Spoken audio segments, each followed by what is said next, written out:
नमस्कार, मैं हूं संगीता राय। पूर्वांचल एक्सप्रेस न्यूज के इस वेब पोर्टल में आपका स्वागत है। आइए देखते हैं हमारे संवाददाता राम सकल यादव की यह विशेष report.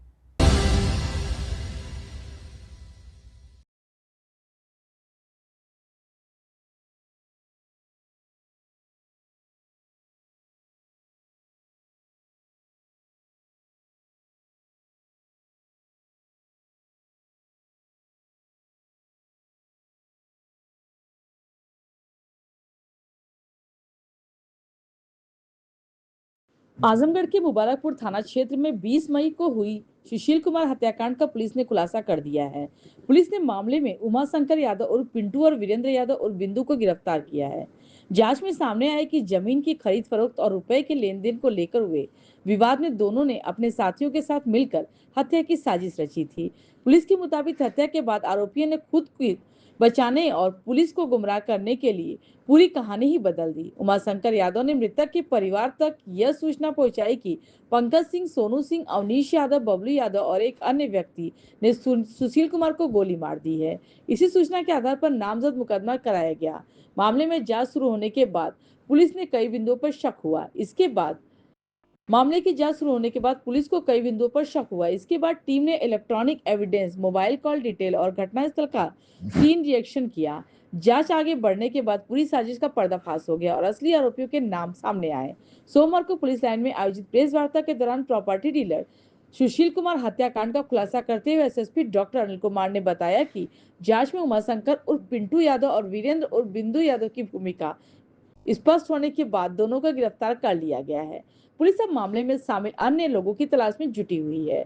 SSP doctor Anil Kumar ने बताया कि पूरी योजना के तहत उमाशंकर यादव उर्फ पिंटू यादव के बुलाने पर वीरेंद्र यादव और बिंदु रानीपुर गया था, जहां पर उमाशंकर यादव और पिंटू ने अपने 4 पहिया वाहन के साथ मिला। उसकी गाड़ी में पहले से सुशील कुमार मौजूद था, जो नशे की हालत में था। इसके बाद आरोपी सुनसान वाले इलाके पर लेकर जहां पर जमीन और पैसे का लेन देन की बात करने लगे। इसी दौरान उमाशंकर यादव ने सुशील कुमार के सिर पर गोली मार दी। इसके साथ ही ड्राइवर के बगल वाली सीट पर शीशे में भी फायर कर दिया। पुलिस इस तरह तीन फायर किया इस तरह उन्होंने 3 फायर किया। आरोपियों ने पुलिस को पूरी तरह से गुमराह करने का प्रयास किया। इस मामले में जांच में जुटे एसएसपी अनिल कुमार ने फॉरेंसिक टीम, बैलिस्टिक टीम की मदद से इस पूरी घटनाक्रम का खुलासा कर दिया। आरोपी के कब्जे से तमंचा, कारतूस भी बरामद किया गया। आपको बता दें कि समाजवादी पार्टी ने सोमवार को पुलिस अधीक्षक से मिलकर प्रॉपर्टी डीलर हत्याकांड में उमाशंकर उर्फ पिंटू यादव को जबरन आरोपी बनाए जाने का आरोप लगाया था। समाजवादी पार्टी के जिलाध्यक्ष हवलदार यादव का कहना था कि घटना के तुरंत बाद पिंटू यादव ने ही डायल 112 को सूचना दी थी। पुलिस मौके पर पहुंची और उसे अपने साथ लेकर चली गई। प्रेस वार्ता के दौरान पूछे गए सवाल के जवाब में वरिष्ठ पुलिस अधीक्षक डॉक्टर अनिल कुमार ने समाजवादी पार्टी के लगाए गए आरोपों को खारिज किया। कहा कि हत्याकांड में उमाशंकर उर्फ पिंटू यादव मुख्य आरोपी हैं। हत्या हुई थी सर, तो उसमें क्या खुलासा है और क्या निकल के आया? मुबारकपुर थाना क्षेत्र में एक सुशील नाम के व्यक्ति की गोली मार के हत्या की सूचना प्राप्त हुई थी। इस सूचना पर तुरंत मेरे द्वारा और अधिकारियों द्वारा, पुलिस की टीमों द्वारा और जो हमारी फील्ड यूनिट है उसके द्वारा तुरंत मौके पर पहुंच के घटनास्थल का निरीक्षण किया गया और जांच शुरू की गई। इसमें जो मृतक का पोस्टमार्टम है वो फोटोग्राफी और वीडियोग्राफी के साथ कराया गया। पोस्टमार्टम रिपोर्ट में यह पुष्टि हुई कि मृतक को दाहिने कान के ऊपर गोली सटाकर मारी गई है। जो साथ में उसके जो व्यक्ति था उसने जो कहानी बताई और जो उसने तथ्य बताए, उनकी जब गहनता से जांच की गई, उनका जब सत्यापन किया गया तो उसमें उसी की संलिप्तता सामने आई। इन सबूतों को और साक्ष्यों को और बेहतर तरीके से संकलित करने के लिए मेडिको लीगल सेल लखनऊ की जो medico legal experts, ballistic experts और फोरेंसिक साइंस के जो एक्सपर्ट्स होते हैं, उनकी टीम को बुलवाया गया और उनकी टीम द्वारा यहाँ पर घटनास्थल का निरीक्षण किया गया। जो पोस्टमार्टम रिपोर्ट और जो वीडियोग्राफी और जो एक्सरे हुआ था उसका अवलोकन किया गया। इसके अलावा मौके पर जो गाड़ी थी उसका उनके द्वारा अवलोकन किया गया और बैलिस्टिक एग्जामिनेशन जो बुलेट ट्रेजेक्ट्री का होता है वो उनके द्वारा किया गया और घटनास्थल जो है उस पर पहुँच के क्राइम सीन को रिकंस्ट्रक्ट किया गया।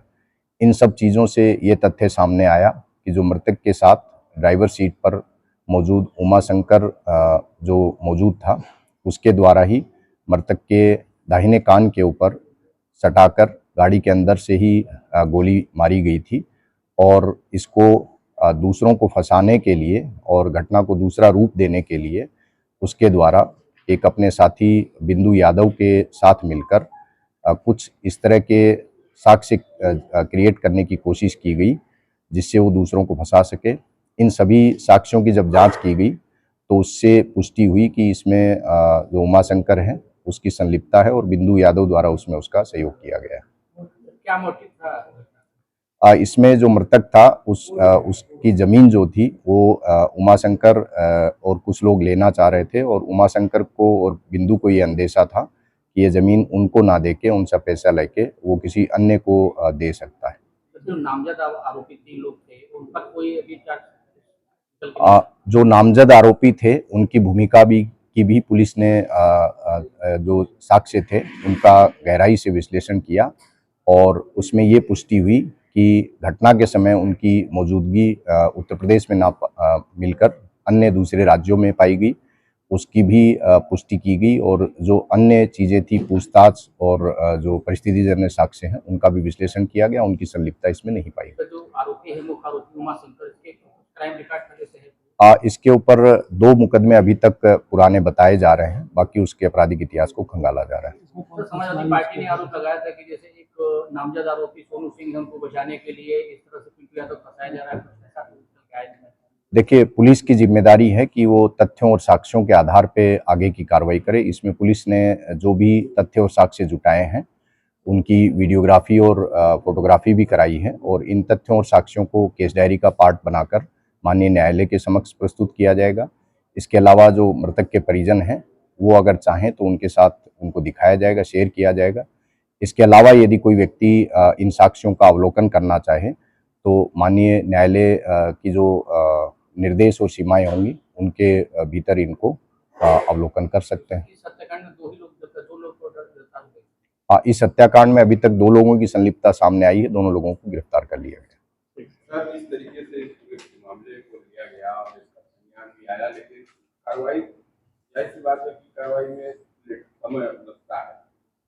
इस तरीके से सोशल मीडिया पे इसको किया गया, पक्षियों ने इस तरीके से उसको खाया और बिना साक्ष्य सबूतों के इस माहौल को इस तरीके से दूसरे तरफ ले जाने की बात की, क्या ऐसे पे आपकी कोई कार्रवाई का कुछ होता है या इस तरीके की जिन लोगों ने गलतफहमियां पैदा की उनसे आप? देखिए, जांच शुरू करने के बाद पुलिस को कई दिशाओं में संकेत मिले और उसके बाद जांच जो है वो साक्ष्यों के आधार पे निश्चित दिशा में बढ़ती चली गई।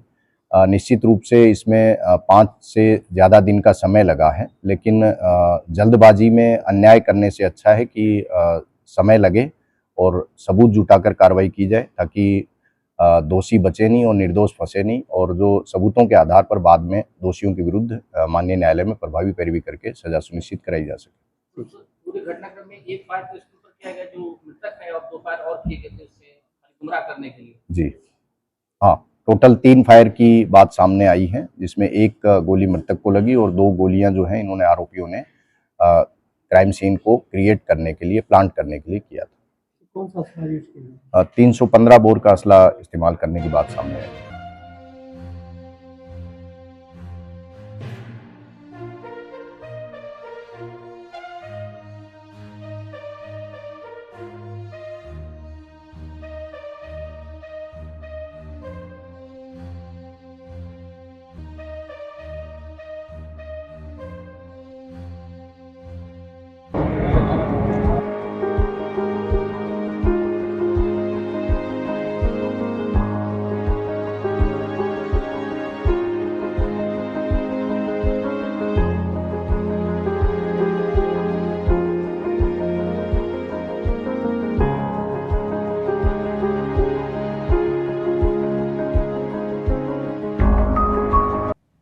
अगर आपको हमारी खबर पसंद आई हो तो हमारे चैनल को लाइक, सब्सक्राइब और शेयर जरूर करिए।